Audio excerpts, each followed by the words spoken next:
తెలంగాణలో కాంగ్రెస్ ప్రభుత్వం ఏర్పడి సంవత్సరం దాటినా కొన్ని మంత్రి పదవులు ఇప్పటికీ భర్తీ చేయలేదు. అయితే ముఖ్యమంత్రి రేవంత్ రెడ్డి ఈరోజు హుటాహుటిన ఢిల్లీకి పయనించడంతో కొత్త మంత్రుల ఎంపికపై నిర్ణయం దగ్గరపడిందని విశ్వసనీయ వర్గాలు చెబుతున్నాయి. తెలంగాణ రాష్ట్ర కాంగ్రెస్ నాయకత్వం మరియు పార్టీ కేంద్ర కమిటీ మధ్య అనేక చర్చల అనంతరం మంత్రివర్గంలో ఖాళీగా ఉన్న పదవులను త్వరలో భర్తీ చేయాలని నిర్ణయించారని తెలుస్తుంది.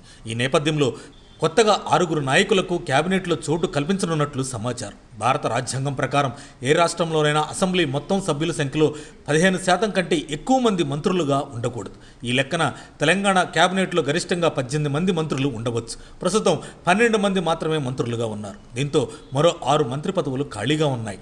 2023 డిసెంబర్ 7న రేవంత్ రెడ్డి ముఖ్యమంత్రిగా ప్రమాణ స్వీకారం చేసినప్పుడు ఆయనతో పాటు 11 మంది మాత్రమే మంత్రులుగా నియమితులయ్యారు. అప్పటి నుంచి కేబినెట్లో మరిన్ని నియామకాలు జరగలేదు. కేబినెట్ విస్తరణపై పలు దఫాలుగా చర్చలు జరిపి కులాల సమతుల్యత, మహిళల ప్రాతినిధ్యం, పార్టీ అవసరాలను పరిగణలోకి తీసుకున్న తర్వాత మాత్రమే తుది జాబితా ఖరారు చేశారు.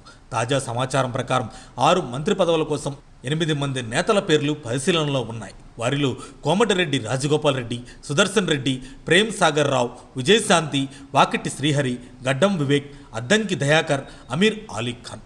ఈ పేర్లలో చివరికి ఎవరికి అవకాశం ఇస్తారనేది త్వరలో స్పష్టత వచ్చే అవకాశం ఉంది. అయితే మంత్రి పదవిపై పార్టీ సీనియర్ నేత మునుగోడు ఎమ్మెల్యే రాజగోపాల్ రెడ్డి మీడియాతో చిట్చాట్లో ఆసక్తికర వ్యాఖ్యలు చేశారు. తనకు ఖచ్చితంగా మంత్రి పదవి వస్తుందని, ఏ పదవి వచ్చినా సమర్థవంతంగా నిర్వహిస్తానని చెప్పారు. తనకు హోంమంత్రి పదవి అంటే చాలా ఇష్టమని ఎమ్మెల్యే రాజగోపాల్ రెడ్డి చెప్పుకొచ్చారు. తనకు ఖచ్చితంగా మంత్రి పదవి వస్తుందని, ఏ పదవి ఇచ్చినా రాష్ట్రం కోసం, ప్రజల కోసం సమర్థవంతంగా పనిచేస్తానని ఎమ్మెల్యే రాజగోపాల్ రెడ్డి తెలిపారు. పార్టీ అధిష్టానం నుంచి ఇంకా ఫోన్ కాల్ రాలేదని ఆయన చెప్పారు. సామర్థ్యాన్ని బట్టి మంత్రులను ఎంపిక చేయాలని ఆయన వెల్లడించారు. ఈ సందర్భంగా భువనగిరి ఎంపీ ఎన్నికల బాధ్యతలు సమర్థవంతంగా నిర్వహించారని తెలిపారు. తనకు హోంమంత్రి పదవి అంటే చాలా ఇష్టమని పేర్కొన్నారు. మంత్రి పదవులతో పాటు డిప్యూటీ స్పీకర్, చీఫ్ విప్ పదవులను సైతం భర్తీ చేయనున్నట్లు తెలుస్తుంది.